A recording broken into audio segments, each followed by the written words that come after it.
Buenos días, muy buen viernes. Hoy día Libertad y Desarrollo se reúne muy temprano para hablar de libertad de enseñanza. Libertad de enseñanza nos convoca como un tema a todos quienes estamos vinculados al mundo de la educación. Estamos concentrados en el tema, pero sabemos que cada uno de nosotros lo mira desde un área ligeramente distinto según la experiencia que nos toque. Hoy día quisimos conversar desde nuestras ideas. Aquí no tenemos contrapuntos, tenemos visiones, aspectos que le dan razones, que dan argumentos a distintas áreas de una misma idea, la importancia de la libertad. Para conversar sobre este tema están hoy día Francisca Figueroa, abogada, Acción Educar, magíster, se ha dedicado a los temas educativos, se ha dedicado a ahondar en los derechos de las personas en educación. Entonces, ella nos va a aportar desde esa mirada. Ignacio Llanes, abogado también, se ha dedicado a la educación desde hace mucho tiempo, conoce el sistema educativo desde muchos aspectos, ha trabajado con colegios y hoy día trabaja en la formación de profesores. Ignacio tiene una perspectiva más amplia, tal vez, de las necesidades del sistema desde los colegios, desde los sostenedores. Nos parece importante decir que como decano de una facultad de educación también conoce la mirada desde los profesores y el rol que juegan en el sistema educativo. Alberto Vergara, abogado también, vamos a estar llenos y aquí vamos a esperar que cada uno de estos argumentos legales sea traducido a lenguaje y no se quede en lengua legal. Alberto tiene una experiencia de haber sido director del área jurídica del Ministerio de Educación, o sea, de conocer desde adentro los problemas que le duelen al sistema, ¿no es verdad? Y Alberto conoce los caminos por los cuales sufren los colegios, los caminos por los cuales tienen que transitar cuando tienen que defender las libertades. Los colegios, los padres, los profesores, son distintas miradas para este tema de la libertad de enseñanza. Les agradecemos desde Libertad y Desarrollo esta conversación. Sabemos que seguramente será la primera de muchas otras. Sabemos que en el sistema todos quieren hablar de este tema, todos quieren oír hablar de este tema y todos quieren más argumentos para defender las ideas que están detrás de este tema. Sin más que decir al respecto, yo como consejera les doy la palabra. Francisca, partimos por ti. Gracias, Luz María. Les recordamos que el formato es más o menos unos 15 minutos cada uno para después centrarnos en conversar sobre las ideas que se han presentado. Perfecto. Luzma, si me alargo mucho, yo te hago la señal, ¿sí? Y dejo los últimos temas para la conversación final. Voy a Perfecto. Compartir.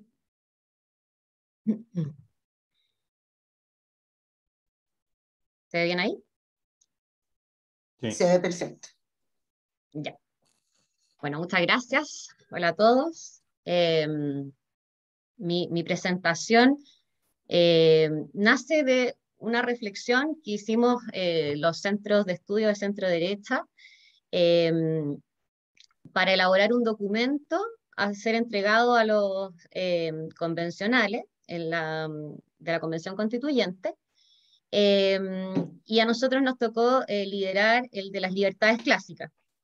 Y por lo tanto, ahí estuvimos viendo libertad de enseñanza. Y como este es un conversatorio sobre libertad de enseñanza, yo me voy a enfocar solamente en una dimensión, que es el derecho preferente de los padres en la nueva Constitución. Entonces,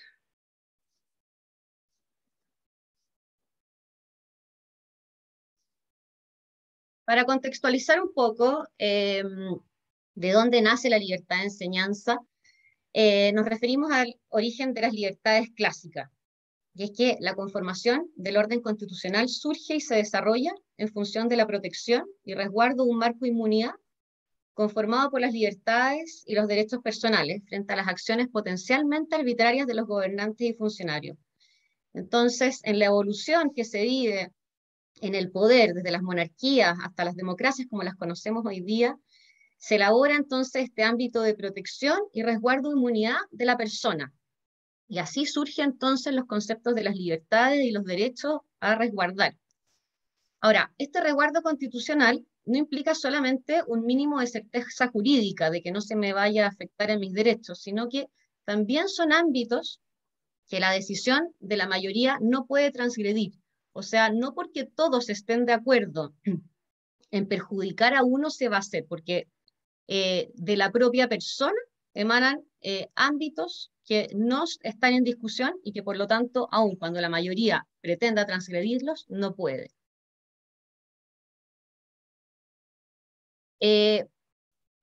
Este origen, esta imposibilidad de transgredir, emana del concepto de dignidad. Existe cierto consenso en reconocer que el origen y fundamento de los derechos fundamentales es la dignidad humana. Esta noción de dignidad ha reforzado la universalidad de estas salvaguardas, además de la improcedencia de excepciones de ninguna índole. Como emanan de la dignidad humana, no hay más límites que los que derivan directamente del respeto a los demás derechos y los deberes que vienen aparejados a estos. Esto es importante porque de repente se tiende a decir de que habría como que los derechos fueran absolutos y entonces se podrían dejar derechos en una jerarquía menor a otros, cuando en realidad los derechos no son absolutos, tienen deberes aparejados y por lo tanto lo que corresponde es complementar y ponderar los derechos dependiendo de las circunstancias y en ningún caso establecer en abstracto qué derecho debiese primar sobre cuál. ¿De dónde emana esta dignidad? De ser las personas racionales y libres para decidir cómo comportarse. Al ser racionales y libres, somos responsables las personas.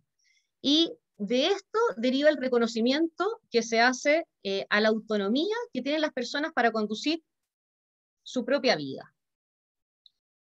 Sin poner en duda el importante rol que tiene el Estado, y probablemente ahora más que nunca, es importante resaltar que este tiene límites, y los más importantes son los que establecen los derechos fundamentales. O sea, los límites más importantes que tiene el Estado es el respeto a los derechos fundamentales de las personas.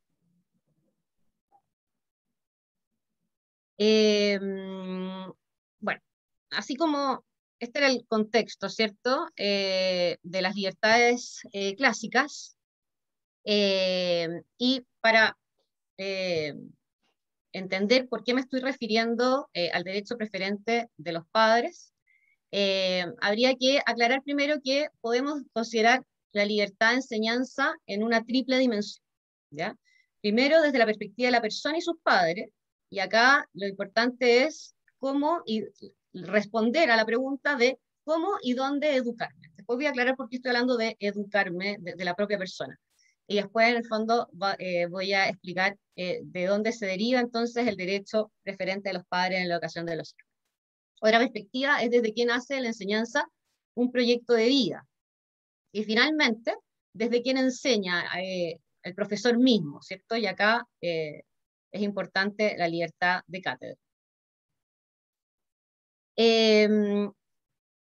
Entonces, refirámonos primero a de dónde emana este derecho preferente de los padres como derecho.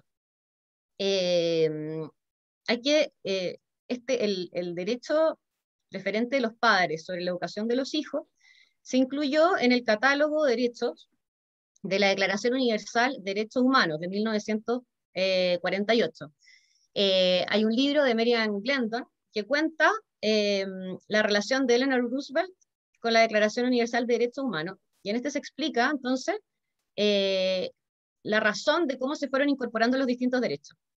Y se dice respecto del derecho preferente de los padres que la experiencia del adoctrinamiento nazi efectuada a través de las escuelas llevó a incluir dentro del entonces nuevo derecho a la educación el derecho preferente de los padres, en el artículo 26. Entonces, en el artículo 26 está el derecho a la educación y el punto 3 se refiere al derecho preferente de los padres. Y el complemento de este derecho fue la consagración de la protección de la familia por parte del Estado y la sociedad, por ser el elemento natural y fundante de esto. Esto está en el artículo 16.3. Este derecho ya era tradicionalmente reconocido en las constituciones europeas del siglo XX. Entonces, se complementan ambos, tanto el derecho a la educación como el hecho de que, al ser la familia el elemento fundante de la sociedad, se le hacía un reconocimiento al derecho preferente de los padres sobre la educación de los hijos. Ahora, ¿de dónde emana este derecho preferente de los padres? Para ello habría que contestar primero, ¿qué es la educación? En la educación no se trata solamente de saber leer o escribir o de sumar y restar, sino que es el desarrollo de la persona en todas sus facultades. Por lo tanto, implica enseñanza y formación. Y aquí entra entonces la libertad de enseñanza, porque como estamos hablando de la formación completa de la persona, hay que tomar muchas decisiones de cómo y dónde educarse. La libertad de enseñanza es un derecho, es un derecho propio de la persona. El problema es que cuando se es niño, ese niño no está en condiciones por la edad o porque no tiene la madurez suficiente para decidir cómo y dónde educarse. Entonces, aquí entra el llamado a los padres, y de esto surge el derecho y el preferente de los padres, porque ese niño necesita que se supla su voluntad para tomar sus propias decisiones. Y entonces, lo más lógico es que los primeros llamados a suplir esa voluntad sean las personas que tienen a su cargo el cuidado del niño y quienes están más cercanos a él, quienes más lo quieren, y ellos son sus padres. Ahora, sabemos que hay casos donde no están los padres. Podrá ser la familia más cercana, cualquiera sea su composición, podrá ser una abuela, podrá ser un tío quien tenga a su cargo el cuidado del niño, ¿cierto? Quien tome estas decisiones. Y también sabemos que hay casos donde los niños no tienen a quien se haga cargo de ellos, y acá entonces entra el Estado a cumplir ese rol, a hacerse cargo efectivamente de la educación de ese niño y de tomar las decisiones que debiesen haber tomado los padres. Ahora, el Estado no tiene esta única función en relación con la educación de los niños, ya que de todas formas la educación sabemos que produce progreso social y el Estado, como garante del bien común, le interesa que entonces sus ciudadanos y sus futuros ciudadanos sean educados. Ahora, bien, no por eso va a pasar por encima de quienes tienen el derecho y deber preferente en tomar las decisiones sobre la educación, que son los padres. Por lo tanto, el Estado debiese, en primer lugar, fomentar que sean los propios padres los que tomen estas decisiones y fomentar políticas públicas en este sentido. Ahora, ¿qué conlleva el derecho preferente de los padres?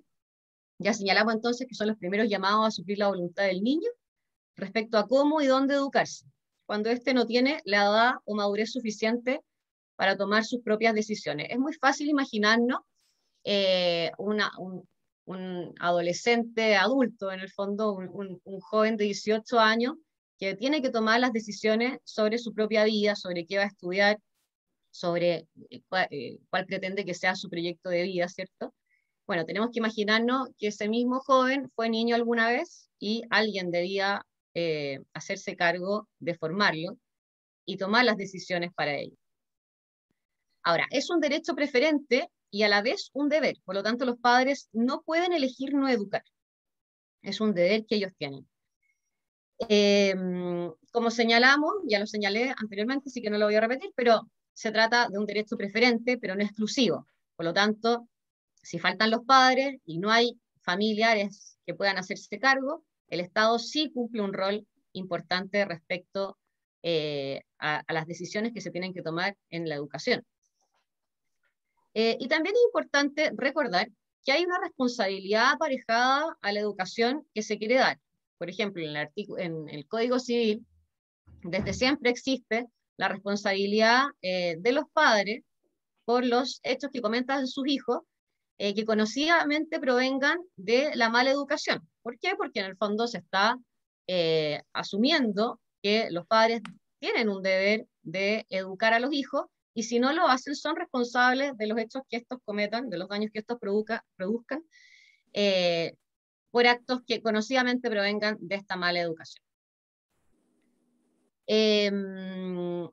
Ahora, yéndonos ya a la contingencia propiamente tal, y lo que ha surgido a raíz de que no se incluyó la libertad de enseñanza ni el derecho preferente de los padres en el temario mínimo a ser tratado en la Comisión de Derechos Fundamentales de la Convención, me gustaría como rescatar por qué no basta contemplar la libertad de enseñanza bajo el derecho a la educación.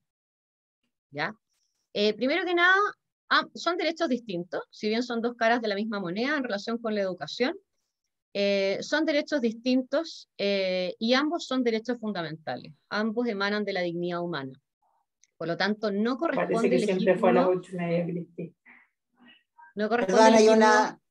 hay un micrófono abierto. Ya.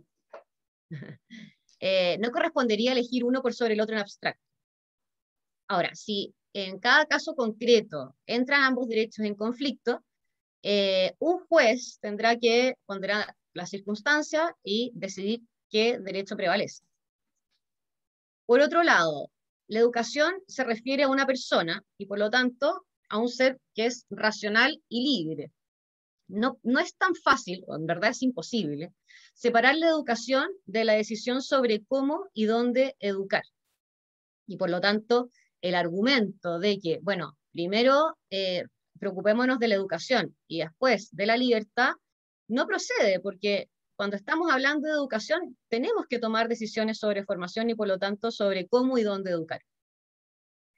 Y además del derecho a la educación, existen otros derechos que están relacionados con la libertad de enseñanza, como por ejemplo la libertad de conciencia, la libertad de expresión, la libertad de asociación, y por lo tanto, ¿por qué supeditarlo al derecho a la educación, que si bien sabemos que están muy relacionados, pero hay otros derechos involucrados?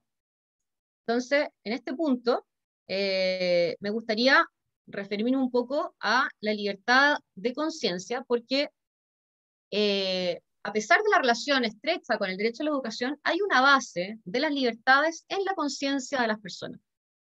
Entonces, considerando la dignidad de la persona como el valor que subyace al reconocimiento de los derechos fundamentales, la conciencia, que es inseparable del ser humano, se convierte en un elemento articulador del cual se derivan derechos importantes, y entre ellos la libertad de enseñanza. Hay otros, como la libertad de culto, la libertad de expresión, de asociación, el derecho a la intimidad. Acá nos vamos a referir solamente a la libertad de enseñanza, obviamente. El reconocimiento de la libertad de conciencia es indispensable en una democracia, porque para que el sujeto, el individuo, se sujete al orden legal total, no puede esto atentar contra su propio autogobierno. La conciencia es nuestro propio autogobierno y por lo tanto no podemos sujetarnos al orden legal si estamos desobedeciendo nuestra propia conciencia. De ahí surge entonces la objeción de conciencia.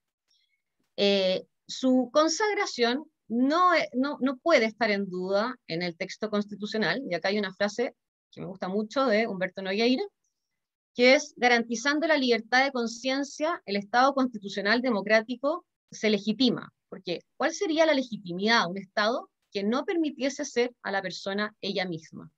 Por lo tanto, creo que es un punto muy importante a considerar cuando estamos hablando de libertad de enseñanza, porque no se trata solamente de elegir el establecimiento educacional de los niños a partir del derecho preferente de los padres, sino que también hay un ámbito propio de la persona en juego cuando estamos hablando de la educación.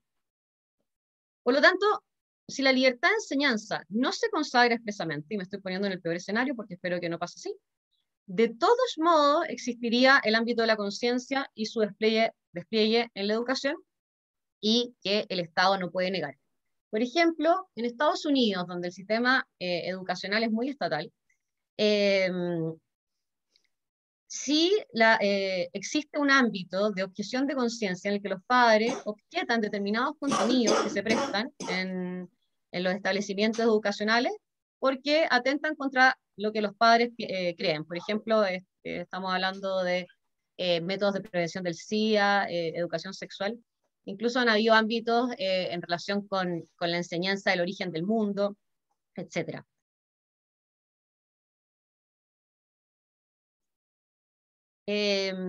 Y finalmente me quería referir a algunos argumentos para no incluirlo, o hacerlo, algunos argumentos que surgen en contra, ¿cierto? Para no incluirlo, o hacerlo bajo el derecho a la educación. Uno clásico es, quienes no tienen recursos no pueden elegir. La libertad de enseñanza es la razón por la que se vulnera el derecho a la educación. Acá dos cosas. Primero, si quienes no tienen recursos no pueden elegir, lo primero que debe hacer el Estado es preocuparse justamente de que quienes no tengan recursos puedan elegir. Y por eso abogamos para que el Estado financie por la vía que estime conveniente, si es a través de un voucher personal o a través del financiamiento de determinados proyectos educativos, pero que financie la posibilidad de que las familias realmente puedan elegir el establecimiento donde quiera que vayan sus hijos. ¿Por qué? Porque ese establecimiento, ese proyecto que está detrás del establecimiento es una continuación, es la continuidad de la enseñanza que los padres le quieren dar. Y el hecho de que la libertad de enseñanza sea la razón por la que se vulnere el derecho a la educación, acá lo que hay en realidad es una total confusión de determinados casos, determinadas actitudes, quizás abusos del derecho o malas prácticas, que no tienen relación con el derecho propiamente tal, con la libertad de enseñanza como derecho. El hecho, por ejemplo, de que ya no ocurre en la práctica porque está prohibido en la ley, pero el hecho de que los sostenedores, los directores se hayan defendido de la expulsión de una alumna que haya quedado embarazada, por ejemplo, usando la libertad de enseñanza como el derecho que tenían, no tiene nada que ver con que realmente sea la libertad de enseñanza ahí lo que estaba en juego. Se trataba de una mala práctica, y que si los jueces no ponderaron realmente el derecho a la educación y la libertad de enseñanza en ese caso, no significa que la libertad de enseñanza sea la culpable. Sería lo mismo decir que entonces la libertad de expresión es la culpable de que existan fake news, o que el derecho de asociación sea el culpable de las malas prácticas de los partidos políticos. O sea, tenemos que ser capaces de separar lo que son los derechos realmente que emanan de la dignidad humana con malas prácticas o con políticas públicas erróneas, y que se puede evolucionar para mejorar. En segundo lugar, cuando se dice que la educación es un derecho social, como si esto significara que es un derecho de la ciudadanía y que por lo tanto el Estado debe estar completamente encargado, habría que recordar que la distinción por la que surgen los derechos sociales, separados, en el fondo diferenciándose de los derechos políticos y civiles, era justamente de que había un gran grupo de personas que por las precarias condiciones de vida que tenían, no podían ejercer sus derechos con libertad. Esta distinción surge a raíz de las revoluciones industriales, ¿cierto? Y la consecuente cuestión social, y que impedía que muchas personas, por la mala calidad de vida, no pudiesen ejercer libremente sus derechos. Entonces, la categoría de derechos sociales surge justamente para que esas personas tengan condiciones de vida mínimas que les permitan realmente poder ejercer sus derechos con libertad. Por lo tanto, si estamos hablando de educación, no nos olvidemos que este también es un objetivo, y es que las personas tenga la libertad para ejercer sus derechos. No se trata solamente de provisión estatal, sino que tiene que ser con miras a la libertad. Por otro lado, decir que la educación es un bien público, es cierto que la educación es un bien público, pero por favor no lo confundamos con que es un bien del Estado. El hecho de que sea un bien público implica que todos tenemos intereses en tener este bien, ¿cierto? En educar, ¿no? Y es un bien público porque relaciona a las personas y también porque produce bien común. Ahora, eso no significa que el Estado deba ser el único encargado de su provisión. Por eso cuando hablamos de educación pública, tampoco por favor nos refiramos solamente a la educación que brinda el Estado, porque son muchos los que colaboran en la educación pública y no son todos el Estado, y está muy bien que no lo sea, porque es la única forma de resguardar realmente el pluralismo de la sociedad, porque al ser libres somos todos diferentes. Estamos llegando al final de tu tiempo, Francisca. Perfecto. Y termino con esto porque me parece que es lo último. En cuanto al derecho a autonomía progresiva de los niños, que constantemente se trata como de contraponer al derecho preferente de los padres en la educación de los niños, hay que decir de que todo esto, tanto el derecho preferente de los padres como la autonomía progresiva de los niños, deben mirarse a través del principio del interés superior del niño. O sea, abandonemos esa caricatura de padres propietarios de los niños, padres como que no quisieran el bien de los niños, sino solamente cumplir sus propios proyectos personales, egoístas. Lo natural es que los padres quieran lo mejor para sus hijos. Sabemos que hay situaciones en las que no ocurre, y por supuesto la justicia va a tener que intervenir.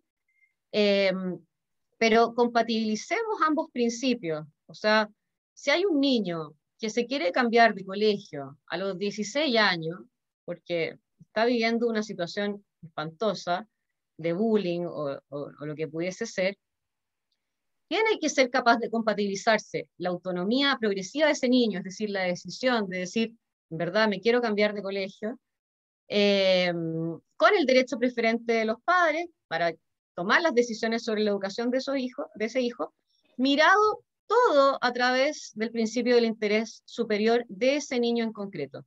Pero, igual que en el caso anterior, son casos que se tienen que ver caso a caso, porque lo que se tiene que hacer es ponderar las circunstancias. Por lo tanto, tratar de legislar a partir de principios abstractos y con ello limitar o restringir derechos que emanan de nuestra persona, no corresponde. Y con eso termino, Luzma, y quedo atenta para la conversación. Muchas gracias, Francisca, por esta presentación. Yo me imagino, Francisca, que la puedes dejar la presentación para Libertad y Desarrollo, de manera de poder compartirla con quienes estén hoy día presentes. De todas maneras. Ya, un millón de gracias. Seguimos, Ignacio, con otro enfoque.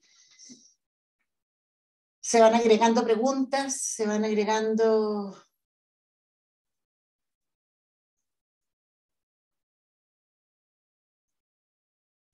Ok, o sea, tomando lo que dijo la Francisca, pensando en ese derecho de los padres a escoger la educación de sus hijos, estoy leyendo comentarios como, por ejemplo, ¿y qué hago si todos los colegios que están en mi barrio no me ofrecen el proyecto educativo?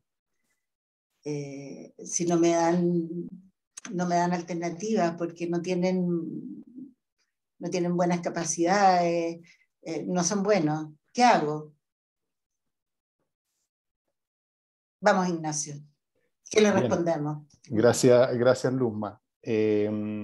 Bueno, primero que nada, quiero agradecer la invitación, la posibilidad de estar conversando hoy día sobre este tema que creo que nos interesa a todos. Por primera vez en un encuentro sobre educación somos puros abogados, permítanme esta vez como disfrutar el momento, porque normalmente a los abogados se nos mira con cierto desdén o sospecha en los ámbitos educacionales y nos dicen, bueno, ¿por qué estás hablando de educación si no eres profesor? Pero si no es a partir de una discusión constitucional, al menos en este contexto sí que es pertinente, supongo yo, la participación de abogados. Lo segundo que quisiera partir indicando es que me resultó un poco extraño armar o pensar en una presentación de este tipo porque conociendo más o menos el público que debe estar participando en esta sesión, me parece tan obvio el tema de la libertad de enseñanza y del derecho a la educación, que es casi como estar frente a un grupo de marinos hablando sobre la importancia del agua para la navegación. Es algo demasiado esencial al trabajo educativo. Entonces, la verdad que resulta casi de perogrullo tener que hablar algunas de estas cosas. Pero bueno, aquí estamos y vamos a tratar de aprovechar el tiempo. Bueno, Francisca ya explicó bastante algunos temas relacionados con la libertad de enseñanza, el derecho a la educación, el derecho preferente de los padres. Yo creo que al final Alberto, además, que participó en un muy buen documento de la Universidad Católica, va también a ayudarnos a ir cerrando y ordenando las ideas que la Francisca y yo hemos estado elaborando. Yo quisiera partir o centrarme específicamente en el tema de la libertad de enseñanza, entendida como la posibilidad de desempeñarse y de ofrecer alternativas educativas justamente. Y para eso creo que es bueno partir por lo que dice la actual Constitución. Mi presentación no va a ser muy jurídica, yo creo que esta es la única parte en la que voy a citar un artículo. La Constitución actualmente dice que la libertad de enseñanza incluye el derecho de abrir, organizar y mantener establecimientos educacionales y que no tiene otros límites que las impuestas por la moral, las buenas costumbres, el orden público y la seguridad nacional. Y fíjense ustedes ahí que hay un punto importante, porque dice, incluye el derecho de abrir, organizar y mantener. Parte de lo que dicen los críticos de la libertad de enseñanza, esto para poner en contexto de dónde surge esta amenaza a la libertad de enseñanza que estamos viendo en este momento, es que algunos interpretan que la actual Constitución de alguna manera lo que establece es una libertad de empresa educacional y que eso no sería aceptable, o como lo llamó una convencional, libertad de negocio en el ámbito educacional y que eso no sería aceptable. Y eso entendiendo entonces la libertad de enseñanza exclusivamente como esto de abrir establecimientos educacionales, cosa que desde mi punto de vista al menos tampoco tiene ningún problema si alguien quiere abrir, pero la Constitución dice incluye la posibilidad de abrir, pero además otras cosas, por ejemplo, organizar, y eso yo creo que también es súper relevante, cómo trabajan las instituciones educacionales, cómo se organizan en su trabajo, y bueno, la forma en la que decidan mantenerse, que también en el fondo da opciones de decir si voy a ser un colegio subvencionado, si voy a ser un colegio particular pagado, si voy a vivir de las donaciones, si buscar la manera de organizarse para mantener también ese establecimiento. Y lo segundo que creo que también es relevante es que la actual Constitución también le pone un límite a esto, a propósito de las caricaturas que mencionaba Francisca. No es que se pueda hacer cualquier cosa en el contexto actual. En la nueva Constitución habrá que reformularlo o lo que sea, pero para partir por desmitificar ciertas caricaturas, no es que exista el descampado, aquí el Far West de la educación. De hecho, todos quienes participan hoy día y que trabajan en educación saben muy bien que estamos muy lejos de ser el Far West. O sea, es de los sectores probablemente más regulados que existen en Chile. Aun cuando la Constitución dice que las únicas limitaciones van a ser la moral, las buenas costumbres, el orden público y la seguridad nacional. Bueno, este derecho, esta posibilidad de abrir, organizar y mantener establecimientos con estas únicas limitaciones es lo que en este momento parece estar amenazado según lo que ha ido avanzando la Convención Constituyente, que decidió no incluir esto en la próxima Constitución. O sea, como quien dice, en el copy-paste esto no estaría, por algunas de las razones que hemos indicado. Entonces, para partir mi presentación, yo quisiera dar primero un contexto muy básico de qué hablamos cuando hablamos de educación, qué es la educación. Y hay una definición que a mí me gusta porque es muy simple, encuentro que es muy completa. No es la definición exacta porque yo estoy aquí parafraseando a este autor, a Peters, que es un filósofo de la educación muy famoso, que dice que la educación es un proceso moralmente aceptable y que conduce al logro de un determinado estado intelectual y moral que consideramos valioso. Aquí obviamente está primero, es un proceso, no es cualquier, hay un proceso, no es un instante, es una cosa que dura varios años. Moralmente aceptable, eso también creo que es súper importante, no es cualquier cosa, es algo que sea razonable y aceptable moralmente para el logro de algo. ¿Y qué logro? Bueno, de un estado intelectual y moral que a su vez también lo consideramos valioso, no cualquier cosa, sino que algo que consideramos valioso. Entonces, de nuevo, quitarse de la cabeza como las caricaturas, porque quienes trabajan en educación obviamente tienen estas mismas consideraciones en general en su trabajo, a pesar de las sospechas que puedan tener algunos. Y cuando hablamos de libertad de enseñanza, a mí me parece súper importante tener a la vista como esta idea principal, de que al final en educación lo que uno tiene es esta triada que a mí me parece que es muy, muy simple y muy clara, digamos. Uno tiene fines, hay un contenido que uno quiere trabajar con los estudiantes y hay métodos específicos para hacerlo.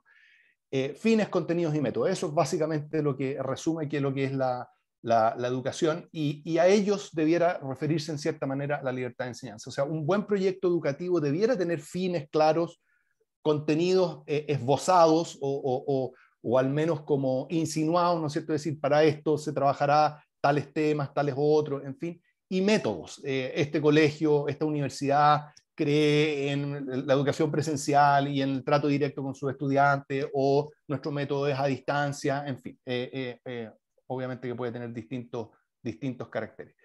Pero ese orden, fines, contenidos, métodos, yo creo que es fundamental. Y ahí entonces me paso a la siguiente lámina, que es, bueno, cuando hablamos de esa triada que de alguna manera resume lo que es un proyecto educativo... Ignacio, no estás cambiando las láminas. ¿No se cambió? No. ¿En qué lámina están viendo ustedes? En el artículo 19, número 11. Algo no funciona. Te estábamos tratando de seguir, pero no estaba haciendo fácil. Ya, espérenme. Entonces, bueno, ¿y ahora sí? Ahí sí. Ya. Bueno, fines, contenidos, métodos, eso es un poco la triada que de alguna manera uno resume en un proyecto educativo.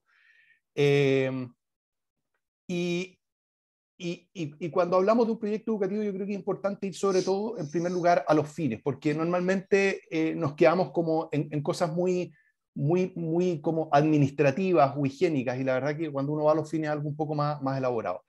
¿Qué son los fines? Bueno, es un tema bastante más amplio que simplemente el carácter religioso o no religioso de un colegio. La verdad que toca creencias, toca aspiraciones profundas, hay instituciones que pueden querer formar para el trabajo principalmente, hay instituciones que creen en la educación con un sentido mucho más trascendente, hay otras que lo ven como un paso hacia la universidad, para otras tiene un fin súper político, la educación como un espacio de formación del futuro ciudadano, y eso es un poco lo que tiene a la vista un grupo importante, yo creo, de los convencionales, la educación como un espacio político. Entonces, hay obviamente aspiraciones, convicciones distintas sobre lo que es propiamente la educación. Y ahí es donde uno dice, bueno, pero entonces, ¿cómo atendemos a esas diferencias? Y tal como también mencionaba Francisca al principio, la libertad de enseñanza y la libertad de educación se vincula bastante también a otros derechos. O sea, si ustedes piensan la libertad de expresión, de poder decir lo que uno quiere, de poder, o la libertad de culto, la libertad de conciencia, son muy similares a la libertad de educación. Están en una esfera o en un ámbito muy similar, todos ellos. Y sin embargo, no tenemos problema en reconocer que existe la libertad de expresión. Supongo que no va a estar amenazada tampoco la libertad de culto. ¿Y por qué si entramos a discutir los límites de la libertad de enseñanza? La libertad de enseñanza también es una forma de expresión. La libertad de enseñanza también muchas veces refleja convicciones que tienen que ver con cultos, con creencias religiosas, etcétera, pero también con paradigmas de vida, sociales, etcétera, y parece completamente legítimo entonces que puedan estar como reflejados en una futura constitución. Y aquí yo creo que es súper importante que no existan caricaturas. Como digo, la constitución actual ya pone límites a esto, no se trata del descampado. cuando decimos libertad de culto no nos preocupamos de ponerle tanta letra chica, pero todos entendemos que están prohibidos los sacrificios humanos.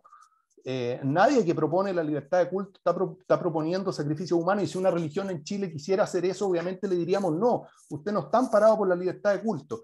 En educación ocurre lo mismo, o sea, no hay ningún problema en dar una amplia libertad de enseñanza poniendo algunas cortapisas mínimas que aseguren, como decía al principio, un proceso moralmente aceptable, y no cualquier cosa, sino que un proceso que sea moralmente aceptable.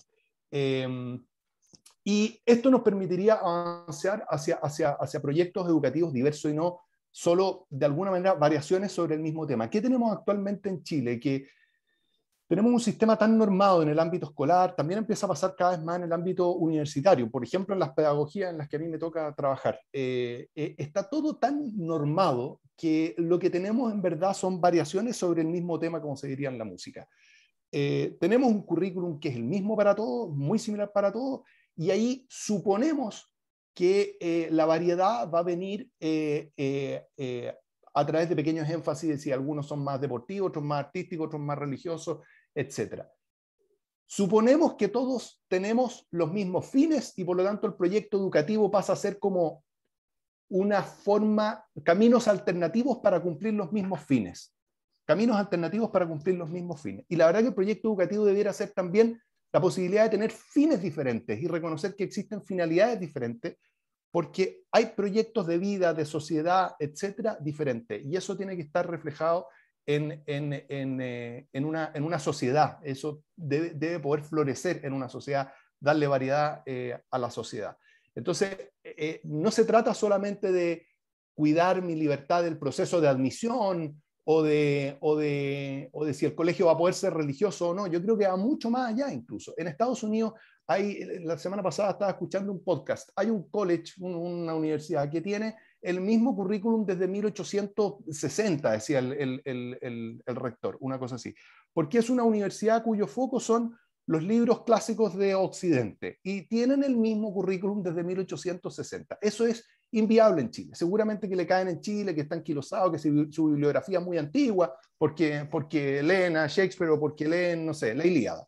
Entonces le dirían que su bibliografía está añeja. Y alguien diría, pero ¿cómo alguien se permite enseñar eso? Bueno, si esa universidad desde 1860 logra sobrevivir es porque hay gente que se interesa en esa forma de educación, hay gente que lo considera valioso, seguramente hay generaciones completas que han logrado hacer una vida detrás de esa educación, y por qué no permitir ese tipo de cosas. Entonces, ahí hay evidentemente una finalidad educativa muy distinta a la que puede tener una educación más vocacional, técnica, etc. Entonces, la variedad de proyectos educativos no es solamente variedad de cómo hacemos el currículum o cómo organizamos el horario. Ojalá se entendiera como una cuestión mucho más amplia todavía, la posibilidad de tener finalidades distintas en nuestros sistemas, y a partir de eso, obviamente, contenidos y métodos también distintos. Entonces, ¿por qué pongo tanto énfasis en esto de los fines? Porque los fines definen el contenido y los métodos en educación. Los fines definen el contenido y los métodos, no es de otra forma. Y la verdad es que en Chile estamos siempre discutiendo la variedad de proyectos educativos a partir como de los métodos, ni siquiera de los contenidos, de los métodos, ¿no? Que yo hago en este orden el horario, yo contrato de esta manera a los profesores, yo me organizo de esta manera, y hemos restringido la variedad de proyectos educativos casi a eso, y a una pequeña variedad en los contenidos en relación a si tengo clases de religión o si tengo más horas de tal cosa o tal otra, en el 30% de horas de libre exposición, por ejemplo, que tienen los colegios, o en las universidades, en algunos sellos especiales que tienen por aquí y por allá. ¿No es cierto que todas las universidades intentamos darle a nuestros proyectos? Y la verdad que debiéramos poder reflejar algo mucho mayor, mucho más diferenciador. Entonces, aquí también yo me pregunto, bueno, en Chile tenemos un currículum, por ejemplo, a nivel nacional, a nivel escolar. A nivel universitario empieza a pasar. Tenemos, como les digo, en las pedagogías ya tenemos estándares que norman todo lo que tenemos que enseñar las universidades en una serie de disciplinas, y nos parecemos mucho, nos estamos pareciendo mucho a las universidades entre nosotros. De alguna manera, casi esta idea, como se diría en El Señor de los Anillos, un currículum para gobernarlos a todos, así como un anillo para gobernarlos a todos, un currículum para gobernarlos a todos. ¿Es eso razonable para un país? Yo supongo que en la nueva constitución, con el ánimo, ¿no es cierto?, de la diversidad territorial y etcétera, se admitirá que pudiéramos tener, por ejemplo, currículums con énfasis local, pero además el currículum con énfasis de distintos proyectos de sociedad, distintos proyectos de vida, eso también debería permitirse. Y hay formas de hacerlo. Yo no soy experto en el tema, ni me di el trabajo de mirar lo que dicen muchas constituciones, pero es evidente que uno puede tener formas incluso reguladas de que las personas, en que los colegios o las universidades pueden elegir distintos caminos y simplemente oficializar cuál va a ser el suyo, o como se hace con los planes y programas propios, someterlos al ministerio y de alguna manera validarlo, bueno, también se pudiera hacer con el currículum. Pero nos hemos acostumbrado a que tenemos un solo currículum para gobernarnos a todos y todos bailando al mismo son, y eso perfectamente pudiera ser cuestionable, porque tener el mismo currículum supone que todos compartimos necesariamente el mismo fin en educación. Tenemos también un mismo método para gobernarlos a todos. A lo mejor no es visto así. Creemos que tenemos gran variedad, pero a los colegios subvencionados a todos se les ofrecen los mismos textos escolares, ni una posibilidad de elegir mayormente. Está todo muy, muy normado. Ahora, por se ejemplo, le aplican los mismos protocolos. Los mismos protocolos. Cuando se aprobó el nuevo currículum escolar de tercero y cuarto medio, metodología preferida para los nuevos cursos, ABP, aprendizaje basado en proyecto, que los profesores desconocen, cuesta un mundo trabajarlos bien, y el ministerio promoviendo una metodología específica. ¿Por qué tiene que estar imponiéndose a los colegios una metodología específica que la literatura la discute? O sea, en ciertos casos puede ser pertinente, en otros casos no, y justamente en eso debe estar el juicio profesional, pero no, aquí vamos todos con un mismo método para gobernarnos a todos en los electivos de tercero y cuarto medio, y tal vez en otras cosas más. Creo que me entienden la idea, pero en el fondo está el supuesto de que tenemos espacio para discutir sobre alguna parte de los métodos, sobre alguna parte del contenido, y todos suponemos que estamos todos con los mismos fines, y la verdad que es legítimo pensar en una variedad de contenidos y métodos, porque también tenemos diversidad de fines en educación, ¿ya? Como les digo, algunos con un énfasis más social, otros más trascendente, otros más laboral, otros más, en fin, y que poniendo cortapisas, pisos mínimos, de nuevo, eliminando las caricaturas. No se trata aquí del Far West ni de miradas como totalmente aislacionistas, no estoy promoviendo eso, pero sí permitir que exista más variedad, como puede existir un college con un currículum de grandes libros clásicos, y que no tenga que estar cada vez cambiando todo según los cambios del momento. La excusa del bien público, esto ya algo mencionó también Francisca antes, nos dicen, no, lo que pasa es que la educación es un bien público y por lo tanto el Estado tiene que meterse, pero lo de bien público es bien discutible también. Esta fue una discusión importante a nivel de las universidades. ¿Qué es lo público? ¿Es el espacio de discusión donde estamos todos, o es lo estatal o lo que norma el Estado? Porque también es lo público el encuentro que hay en las plazas, en los parques, la discusión que se produce en los medios, y la discusión que se puede producir en educación. Entonces, lo público está resguardado más bien cuando hay una variedad diversa, cuando está abierto al público, incluso dicen los ingleses. En Estados Unidos, en Inglaterra, los colegios públicos son los colegios que están abiertos al público, no es que sean los colegios estatales, tienen incluso esa distinción de palabras. Y finalmente, creo que también cuando hablamos de contenido y método, yo creo que también se trata del derecho de trabajar libremente en educación. O sea, que quienes hemos hecho la opción de estar en esto, no seamos una especie de semifuncionarios públicos o funcionarios públicos derechamente, en que hay otro, que pueden ser 3, 4 personas de turno, que van diciendo todo lo que hay que hacer, lo que les parece bien, lo que les parece mal, etc. La posibilidad de innovar hoy día en educación es muy limitada. Nos pasa incluso a las universidades. Nosotros hemos hecho cambios importantes en algunas cosas en la formación de los futuros profesores, y siempre uno lo hace un poco con la guata apretada, con el riesgo de qué va a decir la Comisión Nacional de Acreditación. De hecho, hemos tenido problemas, afortunadamente hemos ido logrando enfrentarlos, pero siempre con la guata un poco apretada, y eso no es razonable. O sea, al mismo tiempo que el sistema quiere mejorar, quiere estandarizar todo y asegurarse que nadie se mueva sin permiso de la CNA o del ministerio o de la superintendencia, o etcétera. ¿Qué posibilidad hay así de mejorar las cosas? Y finalmente, el rol del Estado, que yo creo que también es fundamental en relación a la libertad de enseñanza. La primera pregunta que me hago es, bueno, ¿Estado o gobierno? Porque en Chile lo que tenemos, no tenemos mucha política de Estado, en educación tenemos más bien políticas de gobierno. Van cambiando los gobiernos y van cambiando las cosas. Hay algunas que son más de Estado, que hemos logrado darle cierta continuidad al currículum, etc. Insisto, no es que yo esté propugnando que no exista el currículum, creo que debiera permitirse mayor variedad, reglamentado, transparentado, informado, lo que uno quiera, pero debiera haber mayor variedad. Pero en general lo que tenemos es más bien una injerencia del gobierno de turno muy relevante en educación. Lo segundo es que yo me hago la pregunta cuando se abrió esta discusión sobre la libertad de enseñanza, bueno, ¿hasta dónde no se quiere reconocer? ¿Qué es lo que no se quiere permitir en esto?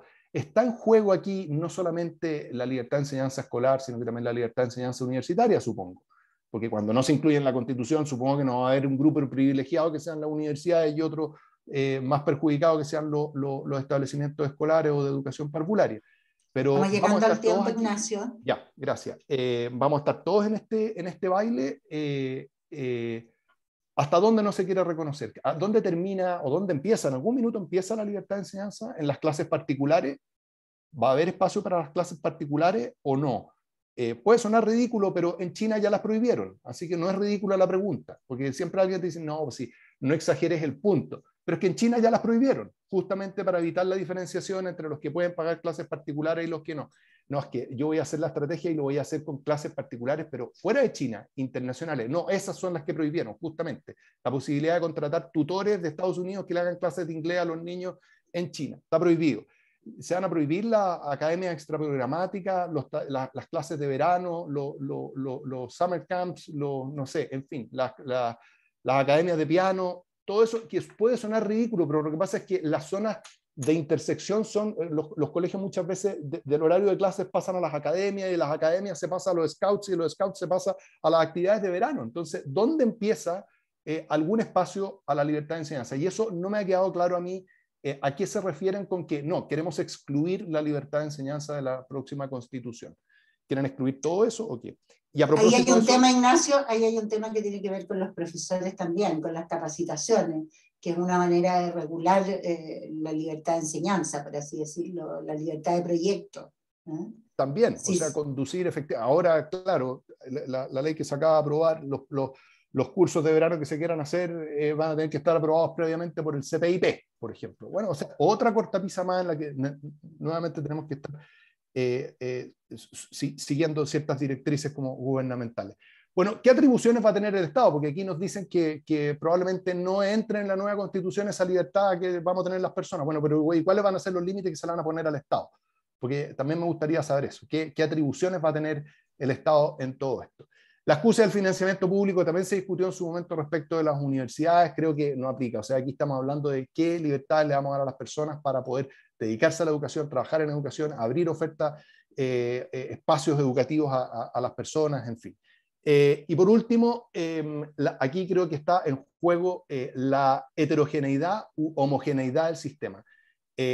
Uno de los partidarios de todas estas cosas que hemos hablado es Gonzalo Muñoz, que fue antes director de la División de Educación General del Ministerio. Hay un documento en el que el mismo Gonzalo Muñoz, él habla de que en Chile hay poca diversidad de proyectos educativos y que los proyectos educativos en Chile son muy homogéneos.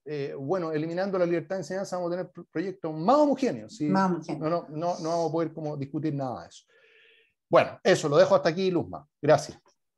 Ok.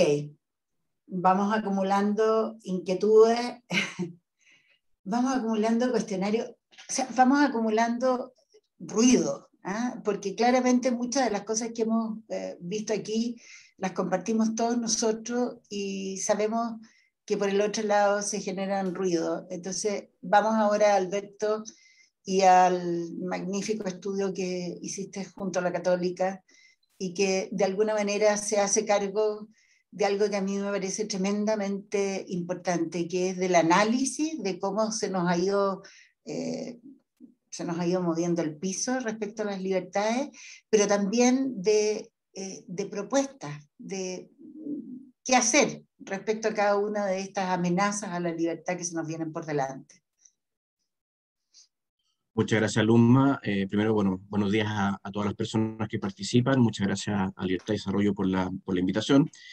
Yo quiero, no tengo una presentación, quiero llevarlos a imágenes que hemos visto en la prensa en los últimos días.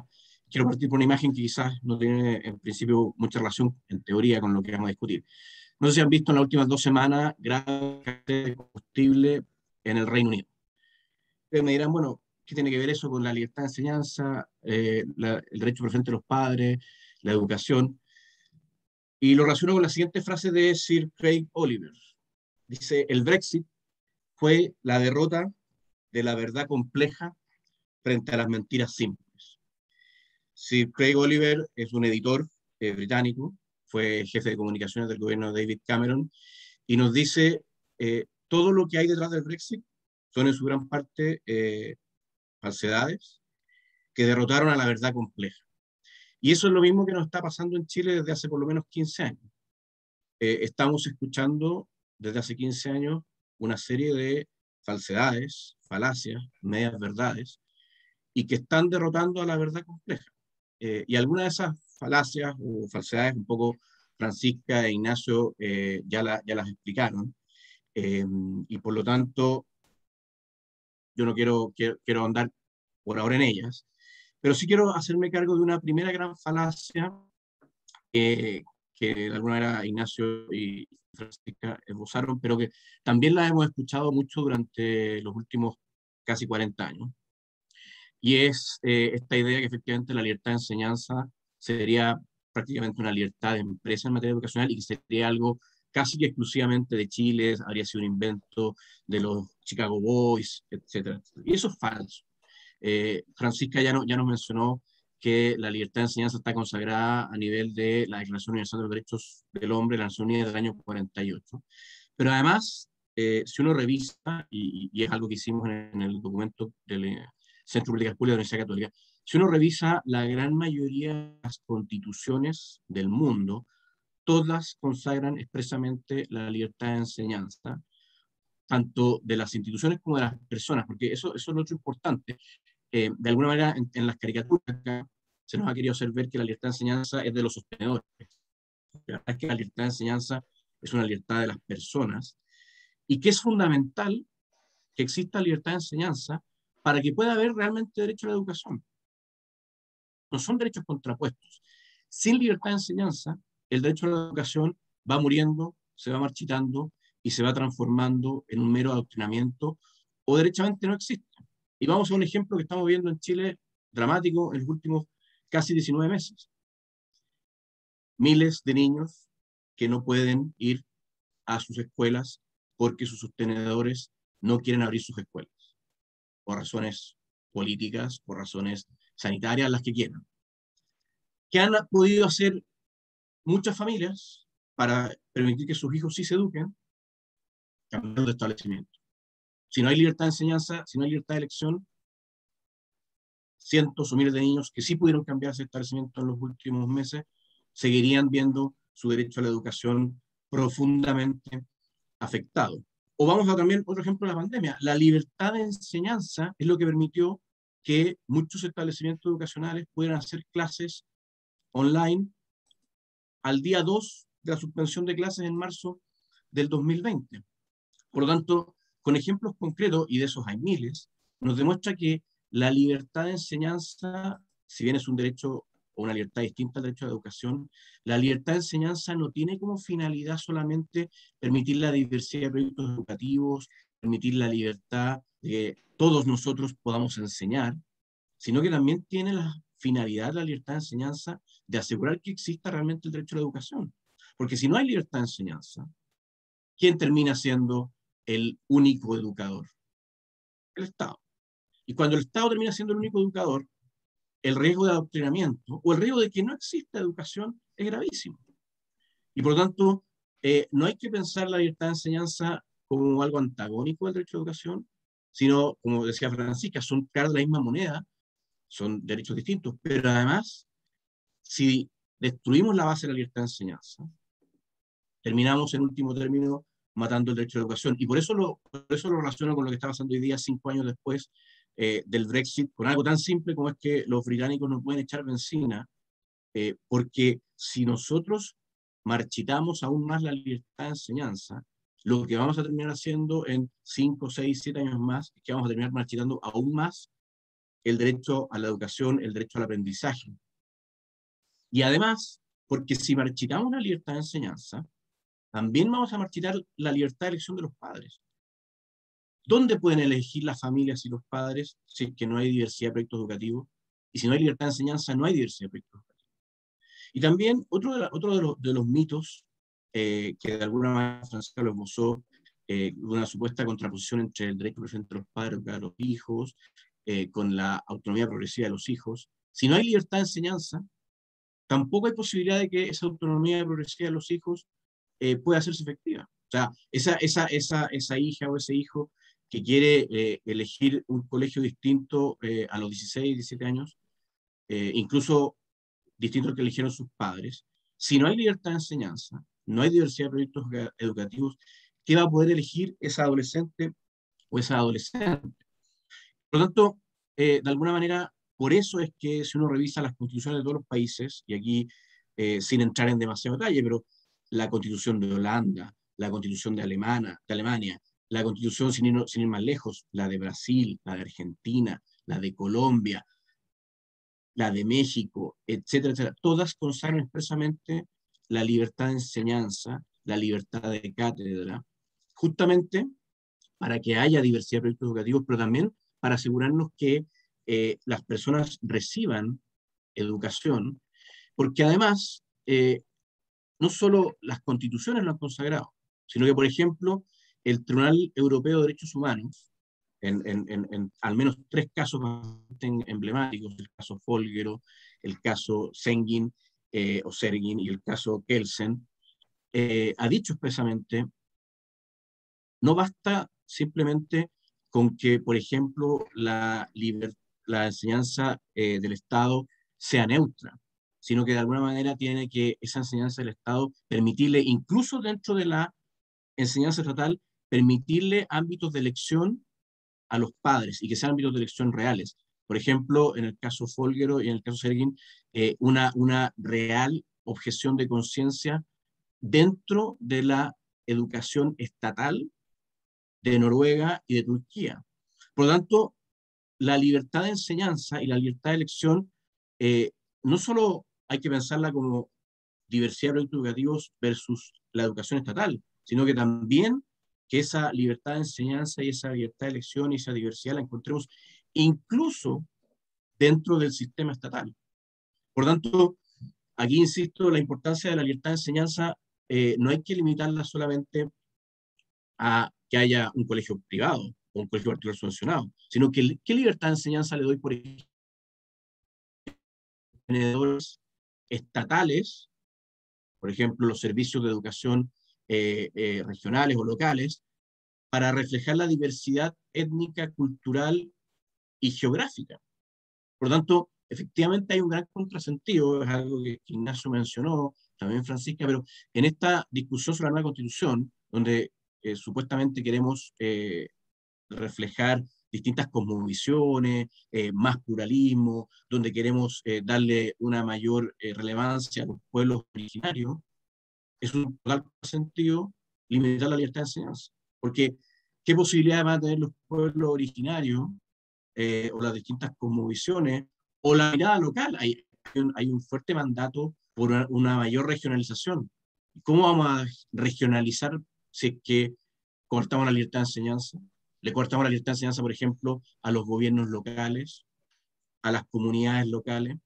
¿Qué sentido tiene desde el punto de vista algo muy físico, pero qué sentido tiene desde el punto de vista del objetivo de la educación que un colegio en Arica tenga que tener la misma cantidad de metros cuadrados de Petro Lichado que un colegio en Punta Arenas? ¿Por qué? Porque es un burócrata en el Ministerio de Educación en Santiago. Yo fui un burócrata del Ministerio de Educación en Santiago, así que me estoy autocriticando. Pero se fijan que la libertad de enseñanza y la libertad de elección tenemos que pensarla en fronteras más allá de esta pugna entre lo mal llamado público y lo privado, sino que dentro de lo público y dentro de lo estatal incluso, ¿cómo logramos que haya más ámbitos de libertad, más ámbitos de elección, para que efectivamente, por ejemplo, y vuelvo al caso dramático, niños de escuelas rurales que llevan 19 meses sin clase, que están viendo afectado profundamente su derecho a la educación, cómo esos niños no van a tener la posibilidad de elegir, incluso dentro del sistema estatal?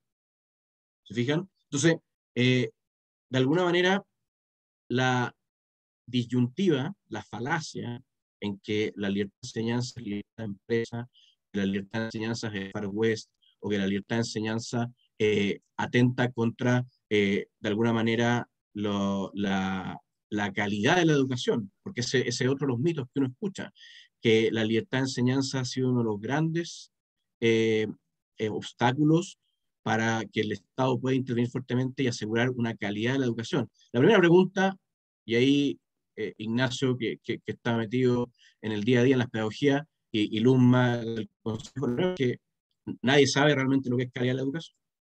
Entonces también es una falacia presumir que si yo coarto la libertad de enseñanza voy a dar un salto en calidad. Todo lo contrario. La calidad de la educación me la permite una mejora continua en la medida que yo puedo importar a las distintas realidades pedagógicas nuevas realidades, nuevas metodologías, me permite evolucionar. Si no tengo libertad de enseñanza, no tengo libertad de elección, ¿cómo voy a permitir la mejora continua del proceso educativo y la mejora en la calidad? Y también es un contrasentido en una sociedad digital pretender limitar o afectar la libertad de enseñanza, porque de alguna manera la libertad de enseñanza y la libertad de elección es lo que nos permite que los proyectos educativos, los procesos educativos puedan adaptarse a esta revolución tecnológica que estamos viendo, que tiene cambios exponenciales a una velocidad vertiginosa. ¿Cómo vamos a adaptarnos a esos cambios exponenciales a esa velocidad vertiginosa si no hay libertad de enseñanza y no hay libertad de elección? Por lo tanto, lo que tenemos que hacer es, de alguna manera, ir destruyendo estas falacias uno a uno. Pero esas falacias no se van a destruir solas. No, las cosas no van a caer por su propio peso.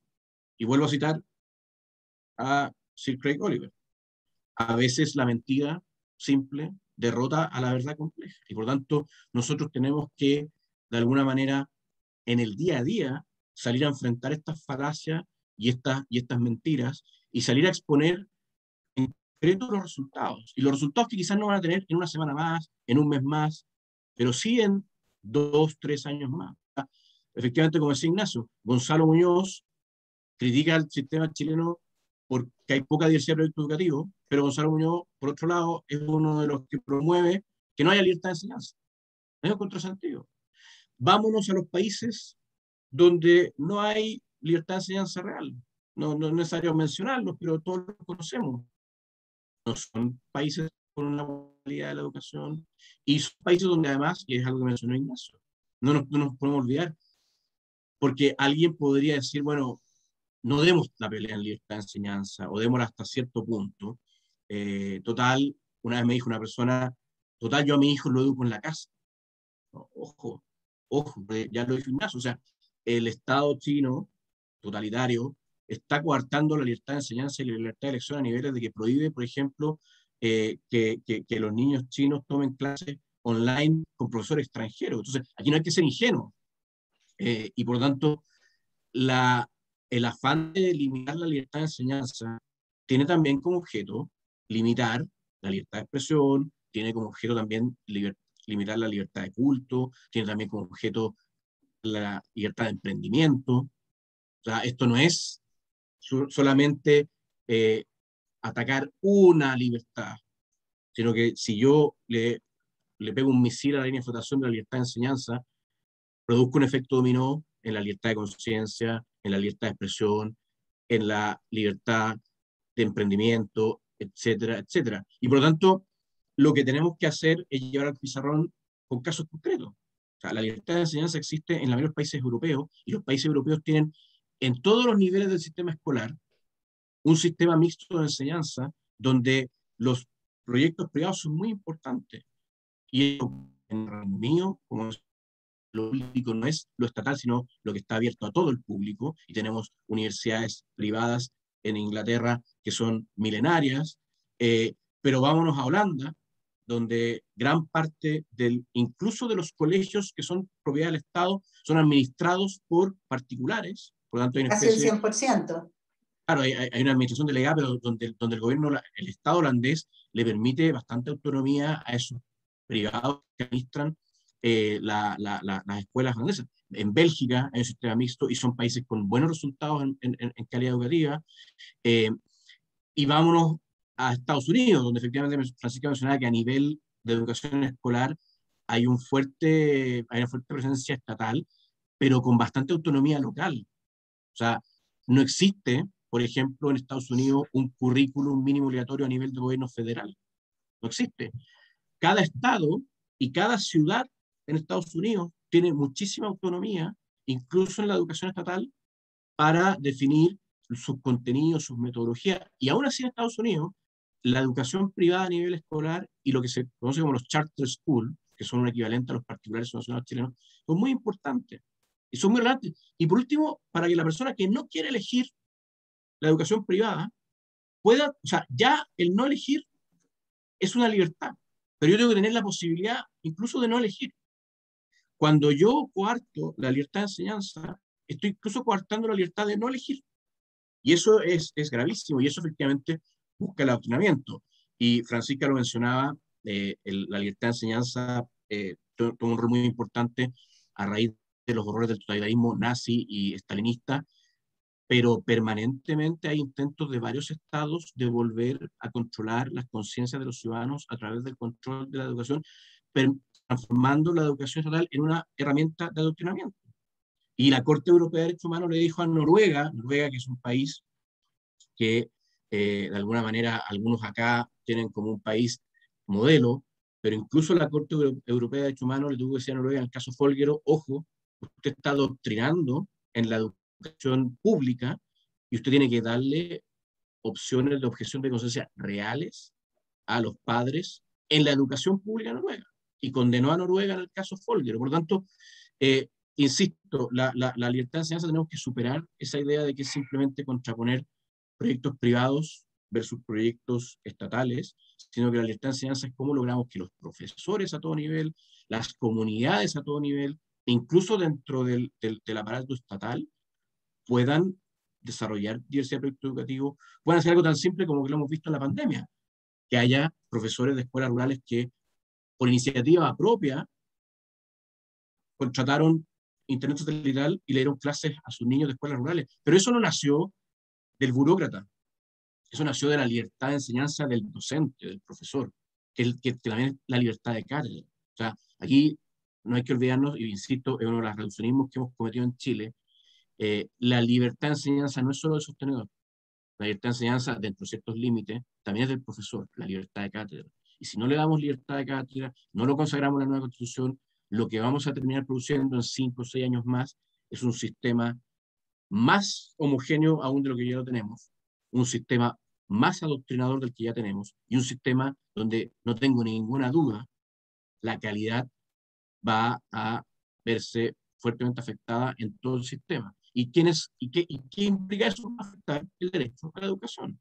O sea, ven cómo si yo termino afectando la libertad de enseñanza, la libertad de elección, termino produciendo efectos nefastos en el derecho a la educación.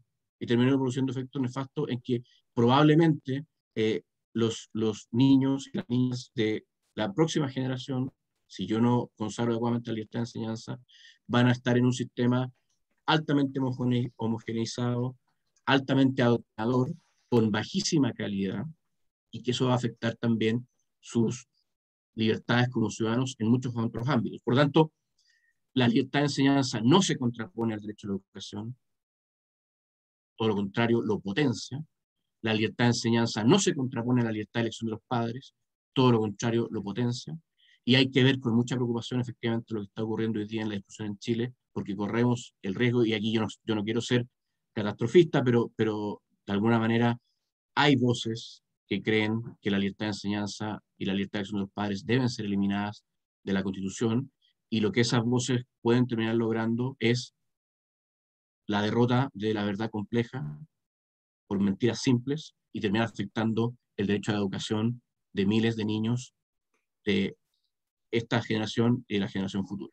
Así que, por lo tanto, tenemos que seguir el ejemplo de los países como Bélgica, como Holanda, como el Reino Unido, que han consagrado la libertad de enseñanza, la libertad de elección, y que han potenciado la educación pública en el sentido amplio, gracias a la libertad de enseñanza, gracias a la libertad de elección, gracias al involucramiento de las comunidades, incluso en la educación estatal, y que han permitido, de alguna manera, que la educación estatal también sea diversa y responda a la realidad de las distintas localidades, las distintas localidades o distintas sensibilidades, incluso dentro del aparato público.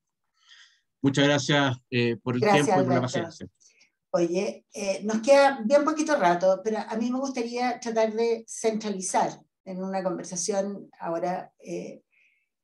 ¿Qué nos parece absolutamente indispensable que quede en la conversación, en la discusión y en el análisis de la Convención Constituyente?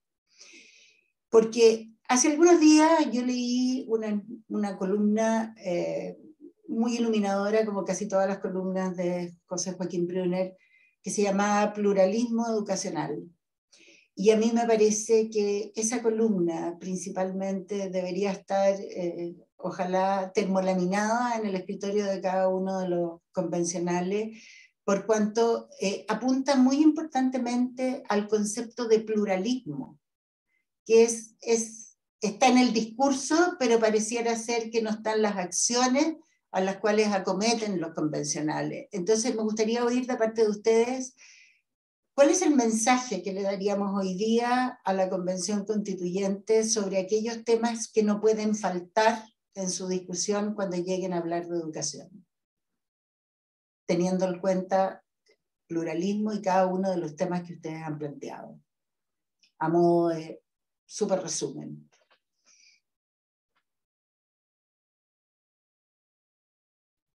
No sé, si quieres tomar yo la palabra, Luzma. Dale. Yo creo que lo que hay que hacerle ver a los convencionales constituyentes, de todo el espectro, de alguna manera, que efectivamente hay ciertos mandatos o ciertas aspiraciones de regionalización, de integrar distintas cosmovisiones, de mayor pluralismo, y que de alguna manera queremos que la educación ayude ese proceso, si queremos una mayor cohesión social también, eh, necesitamos consagrar la libertad de las personas, la libertad a enseñar, la libertad a aprender y la libertad a elegir. Y, insisto, si queremos superar ciertas discusiones o traumas que se han generado, como decía Ignacio, podemos plantear una aproximación distinta. Podemos de alguna manera, generar claramente la idea de que la libertad de elección, la libertad de enseñanza es un derecho de las personas y que no se entienda que solamente es un derecho de los sostenedores, pero de alguna manera eliminar o coartar la libertad de enseñanza en la nueva Constitución es contradictorio con muchas de las aspiraciones que llevaron al proceso constituyente y con muchos también de los principios que, por ejemplo, se aprobó en el reglamento de la Comisión Constituyente de la semana pasada, que uno de los principios que tiene que inspirar el proceso constituyente es un concepto de los pueblos altiplánicos andinos, que es el concepto del suma kayak, o buen vivir. Y por tanto, no puede haber buen vivir sin libertad. Y no puede haber un buen vivir si de alguna manera yo no logro que todos los diversos proyectos que hay en la sociedad y los problemas, no puede haber buen vivir si yo no permito que esos proyectos coexistan en lo público. Y por lo tanto, coartar la libertad de enseñanza atenta contra muchísimos de los principios que inspiraron este proceso constituyente, pero también con muchos principios que incluso las mayorías que están hoy dentro de la Convención Constituyente pretenden que sean los principios inspirados del proceso, por lo tanto son graves contradicciones. Y por último, insisto, además esto a nivel de derecho internacional de los derechos humanos, está clarísimo que no puede pretender ningún Estado transformar la educación en un proceso de adoctrinamiento o de homogeneización y eliminar la diversidad de proyectos educativos. O sea, lo ha dicho la Corte Europea de Derechos Humanos en al menos 3 casos bastante relevantes, y por lo tanto no podemos pretender nosotros, y aquí también hay una contradicción, porque de alguna manera la Convención Constituyente ha señalado que va a trabajar conforme a los derechos internacionales de derechos humanos, pero no puede elegir cuáles sí, cuáles no. Tomar el bloque de derechos internacionales de derechos humanos como un todo. Y ahí la libertad de enseñanza y la libertad de elección son parte de los bloques internacionales de derechos humanos de todos los sistemas y de todas las derechos internacionales. Hay 2 preguntas en el chat que también podríamos mirar, pero concentrémonos en qué mensaje mandarle a los constituyentes. Luzma, yo diría sí. que tomemos la libertad de enseñanza sin mirarla desde el 80 en adelante y desde el modelo que se instauró y que no les gusta, y eso es completamente debatible y discutible, pero acordémonos que la libertad de enseñanza está consagrada en nuestro país desde 1874, con la reforma constitucional que se hizo ese año, y en el fondo estuvo consagrada desde ese momento, pero presente desde que Chile se inicia como república. Entonces, miremos la libertad de enseñanza justamente, digamos, y no la hagamos culpable de malas prácticas o de abusos que se pueden haber cometido, quizás inconscientemente, quizás porque se quiso hacer de la educación un bien al que todos pudiesen llegar. Y quizás se lideró en el fondo un ámbito que requería mayor control. Podemos hacernos cargo de esos problemas, pero no podemos hacer culpable al derecho humano, digamos, de los problemas que tenemos como país. Hay una pregunta también que se refiere a la segregación, y en el fondo apunta un poco a lo mismo. O sea, vivimos en una sociedad segregada, pero no hagamos culpable a las escuelas de esa segregación. Por supuesto que el Estado tiene que hacer algo al respecto. Por supuesto que hay políticas públicas que tienen que encaminarse para disminuir la segregación que nos hace mal como sociedad. Pero no culpemos a la libertad de esa segregación. Al final, las escuelas terminan asumiendo la responsabilidad de todos los problemas sociales que nos aquejan, y es bien injusto. Así que les invitaría como Ahora, hay subyacente una suerte como de definición reformista absoluta, no solamente negando el efecto de los últimos 10, 20 o 30 años y viéndolo todo como nocivo, sino probablemente hacia otras constituciones y hacia otros sistemas, ¿te fijas? Entonces, yo creo que la raíz de convencimiento de esto es mucho más allá, y como tú dices, es irse a la razón y a la esencia de lo que es la libertad de poder escoger, la libertad de poder pensar, la libertad de poder creer, como una esencia de libertad que hay que proteger, independiente de cuándo y cómo se haya hablado en nombre de la libertad de enseñanza. Es la libertad del ser humano, intrínseca, ¿no? Exacto. Quizás habría que enfocarlo desde la libertad de las culturas para desarrollarse en sus propios términos. Es una conversación que hay que tener, y por eso es una lástima que lo hayan quitado del temario, porque se puede debatir, pero si lo quitamos del temario, la verdad es que disminuyen harto las posibilidades. Uh-huh. Ahora, cuando hablábamos de lo homogéneo que se ha vuelto el sistema educativo, yo solo quiero decirles que se han hecho enormes esfuerzos durante los últimos años, por ejemplo, para respetar y para hacer más fuertes las identidades territoriales. Se han hecho planes y programas de estudio en 9 lenguas originarias. Eso es un esfuerzo de reconocer, de aprobar y de fortalecer a cada una de esas culturas como tal. O sea, se han hecho intentos para que cada una de esas culturas se sienta libre dentro de sí y no se sienta homogénea o vestida con un zapato ajeno. ¿Ah? Entonces creo que también hay que hay que de alguna manera decir, se ha intentado y se ha tratado de llegar a un pluralismo desde la mezcla de lo privado y lo estatal, desde lo solamente estatal también. Entonces, podemos avanzar con lo que tenemos hacia algo más amplio, pero no podemos desconocer que hay 3 elementos que tienen que quedar, que es esta libertad profunda en la concepción de lo que tenga que pasar en adelante. En la concepción para crear escuelas, como lo planteó Ignacio, para crear modificaciones en el sistema universitario, si eso es necesario, empezar a crear sellos nuevos para tener verdades amplias y fuertes que combatan a las falacias simples.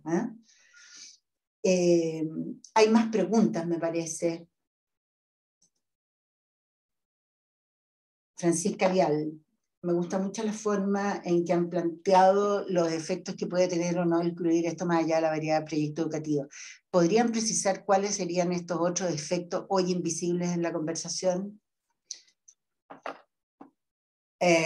¿Podemos decir cuáles serían estos efectos invisibles, aparte de la homogeneidad de un sistema y lo grave que puede ser para una sociedad, Francisca, tener un sistema completamente homogéneo?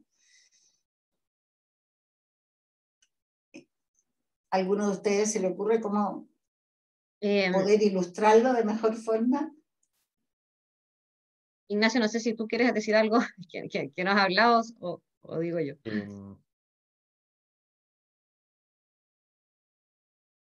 Sí, yo creo que incluso más allá de la homogeneidad, a ver, quienes trabajamos en educación, lo pasamos harto mal batallando con el sistema.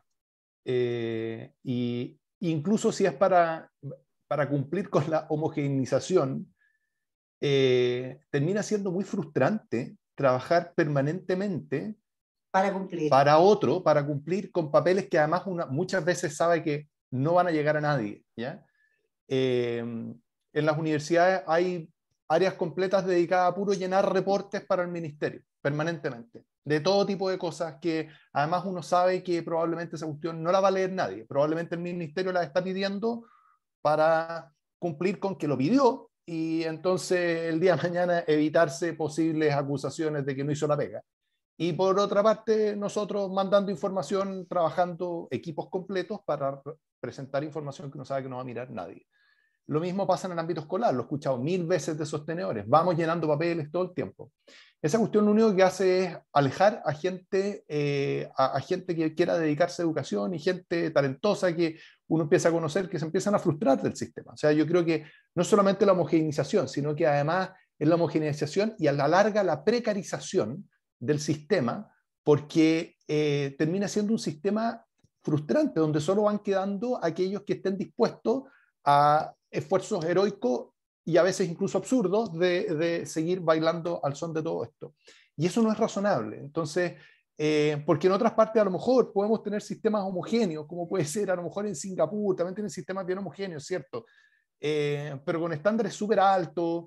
Y aquí yo creo que tenemos un problema también con eso, con que se ha quedado en un nivel de formalismo la revisión de la calidad de los proyectos educativos, que está muy lejos de cumplirse la expectativa. Le estamos prometiendo a la gente que vamos a resguardar la calidad con una serie de cosas, pero la verdad que no es así. Estamos bombardeando de papeles a los colegios, a las universidades en forma bastante absurda, y eso a la larga precariza en términos de el tiempo que uno puede dedicar a un mejor trabajo académico o pedagógico, y ya más en el largo plazo, como digo, incluso que gente que pudiera estar interesada en trabajar en educación diga, no, en este momento tenemos un problema de gente que quiere estudiar educación.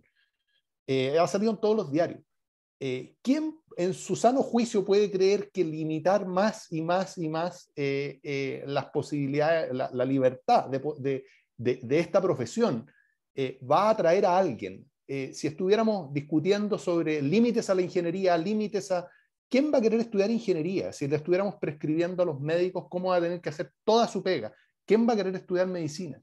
Entonces yo creo que también está ese efecto, no es solo la homogeneización de los proyectos educativos, sino que también el efecto que tiene como en el sistema en su conjunto, especialmente en las personas. Como dice Alberto, esto no se trata de la libertad de los sostenedores, es con qué espacio operamos quienes trabajamos en educación, que somos personas con nombre y apellido. Y eso es lo que está bajo amenaza. ¿Algo que agregar? Perdón, Luzma, sí, un poco parafraseando a Ignacio y viendo algunas de las otras preguntas en el chat. Una de las últimas, efectivamente, insiste en el tema, bueno, cómo compatibilizar calidad y libertad. Lo tomo lo que dice Nacho. El problema es que hoy día la cantidad de tiempo que dedican los profesores, los sostenedores, a llenar papeles para el Ministerio de Educación es kafkiano. Y papeles que además nadie lee. Y papeles además que lo único que buscan satisfacer son requisitos formales sobre cosas tan absurdas, insisto, como la cantidad de metros cuadrados de patio techado que tiene que tener un colegio en Arica igual que en Punta Arenas. Entonces, ¿cuál es el problema? Que estamos asfixiando los establecimientos, a los establecimientos escolares, a las universidades, y ahora estamos asfixiando los jardines infantiles con un montón de formalidades que no tienen nada que ver con lo que pasa dentro de la sala de clase. Entonces, el problema es ese. Además de que estamos invadiendo la libertad de enseñanza, la estamos regulando con cosas absurdas. La estamos regulando con puros formalismos que revise un burócrata. Insisto, yo fui burócrata, así que me estoy autoinsultando. Y eso no tiene ningún impacto en lo que ocurre dentro de la sala de clase. Le ponemos muy poco empeño a lo que ocurre dentro de la sala de clase. Le ponemos muy poco empeño al aprendizaje, porque los colegios, los profesores, los directores, los sostenedores gastan mucho tiempo y muchos recursos en llenar papeles, en llenar formularios, y el sistema regulatorio que tiene que existir, no debe existir, pierde mucho tiempo también en exigir requisitos que son formales, que no impactan en lo que ocurre dentro de la sala de clase. Y el gran riesgo, hoy día queremos ponerle más exigencia a los que están a estudiar pedagogía, y hay menos gente que quiere estudiar pedagogía. Y si seguimos rigidizando el sistema, a lo mejor no vamos a poder adoptar medidas que son, digitalizar aún más ciertos procesos educativos y de aprendizaje, que no vamos a necesitar tantos profesores, pero si no damos libertad y autonomía para impactar en lo que ocurre dentro de la sala de clase o en el proceso de aprendizaje, vamos a seguir llenando requisitos de cosas formales que ahuyentan al talento y que finalmente impiden que los buenos talentos enseñen a las personas. Y estamos afectando el proceso de aprendizaje. Y probablemente no estamos adoptando nuevas tecnologías y nuevas metodologías que son las que nos permitirían tener un mejor impacto en el aprendizaje, que al final eso es la calidad. La calidad no es lo que el profesor o la profesora diga. La calidad es el resultado de aprendizaje. Pero si gastamos millones y millones de pesos y de horas en formales, no estamos impactando el aprendizaje de las personas. Nos estamos quedando sin tiempo.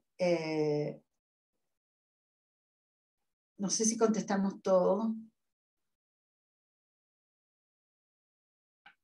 Una pregunta de Enrique Fuenzalía que dice... Que se quedó medio atrás, sí. ¿Qué razones se dan para quitarle la libertad a los padres sobre la educación a sus hijos? La verdad es que yo creo que no hay demasiadas razones. Lo que se le dan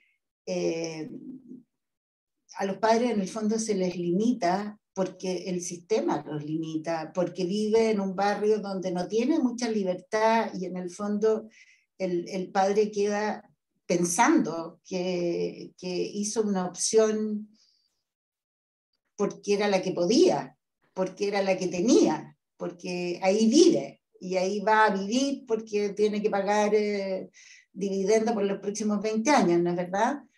De alguna manera ahí no hay colegios buenos y por lo tanto ahí quedó. ¿Qué libertad tiene ese padre? Y eso es lo que de alguna manera se está poniendo como contraparte a la total libertad de mercado o neoliberal que se discute y que se ha discutido hasta este momento. Ignacio, ¿tú quieres decir algo al respecto? Sí, es que hay una pregunta ahí también en relación a que hay colegios que en este espacio de libertad de enseñanza no han alcanzado la calidad, que yo creo que es un cuestionamiento bien importante. la Francisca algo mencionó antes, ¿no es cierto?, que en algunos casos ha habido de frentón abusos, vulneraciones del derecho a la educación y no un problema de derecho a la educación, sino que justamente el atropello de ese derecho. Pero en los casos, específicamente la pregunta supongo que se refiere también a la calidad. Yo creo que lo que ha ocurrido también es que no nos atrevemos a ponerle el cascabel al gato, de que hay colegios que no funcionan y que hay que cerrar. Sí sabemos cuáles son los colegios que no funcionan. Otras cosas es que tengamos los pantalones para hacer el cierre, pero no porque haya 100, 200 o 300 colegios en Chile que francamente no cumplen con el mínimo, vamos a limitar a los 10.000 colegios que hay en Chile. Porque no, porque como hay 300 que francamente son un fiasco, entonces a los 10.000 no les vamos a creer. O sea, la mala fe con la que opera hoy día el sistema es tremendamente perjudicial para todos. Yo creo que aquí al revés, debería optarse por sistemas en los que incluso llegados a ciertos niveles, ojalá hubiera una especie como de voto de confianza, así como existe la autonomía de las universidades, que tienen, los colegios no tienen el mismo grado de autonomía que tienen las universidades. A mí me parece esa cuestión absolutamente inaceptable. ¿Por qué los tratamos como de segundo nivel? Hay colegios que lo hacen extraordinario y deben tener voto de confianza por 7 años, 10 años, da lo mismo, o mientras logren un cierto nivel. Mire, ¿sabe qué? Usted opere con bastante libertad, ocasionalmente vendré a ver 3, 4 cosas muy higiénicas para ver que usted está cumpliendo o que sigue cumpliendo con un mínimo, pero esta amenaza latente, permanente, que tiene a todo el mundo agobiado, llenando papeles todo el día, eso es absurdo. Y todo eso para prevenir que 300 colegios en Chile no lo hagan demasiado mal. Entonces, ya, pero tú estás partiendo de la base de que hay una información transparente, profunda y cualitativa y cuantitativa acerca del rol que los colegios aportan al desarrollo de cada uno de los niños, ¿te fijas? Eso implica sistemas evaluativos y mediciones, y implica inspección, implica fiscalización, implica una Ofsted, implica un montón de cosas que no están pudiendo suceder, que no han podido suceder desde hace mucho tiempo, y que en realidad el tema de la transparencia en los datos y de la información han sido un problema desde hace mucho tiempo, con el miedo al estigma. O sea, hay un montón de cosas, hay un montón de formas, Enrique, que yo creo que de alguna manera se les quita libertad a los padres. Cuando no se les trae la información completa, se les quita libertad. Cuando el padre tiene que tomar decisiones porque no le queda otra, se le quita libertad. Trato de responder tu pregunta. Llegó otra pregunta, pero sé que estamos súper pasados del tiempo. Está claro que entre los panelistas, seguramente asistentes, pensamos más o menos de la misma forma en cómo transmitir a la ciudadanía, cómo hacer la bajada sobre algo tan importante. En eso estamos, en eso estamos tratando de hacer la bajada lo más clara y lo más significativamente posible. Yo creo que nos falta mucho, yo creo que vamos a necesitar muchas conversaciones como esta, ojalá con mucha gente interesada en transmitir estas ideas.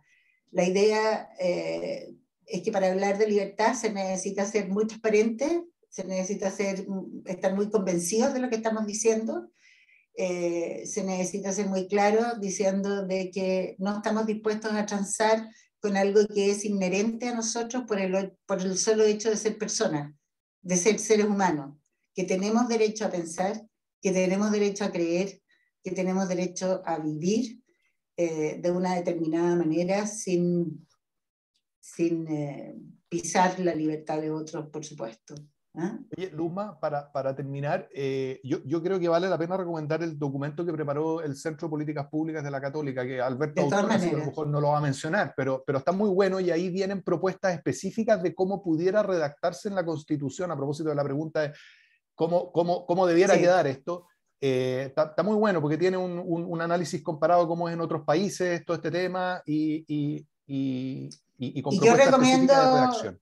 Y yo recomiendo estar alerta, porque la Católica la lleva, porque lo sacó primero, pero Acción Educar también está preparando un documento, no sé si en conjunto con Libertad y Desarrollo, o Libertad y Desarrollo tiene su propio documento, pero se vienen más documentos para poder seguir documentándonos en el tema de la libertad, específicamente de la libertad de enseñanza.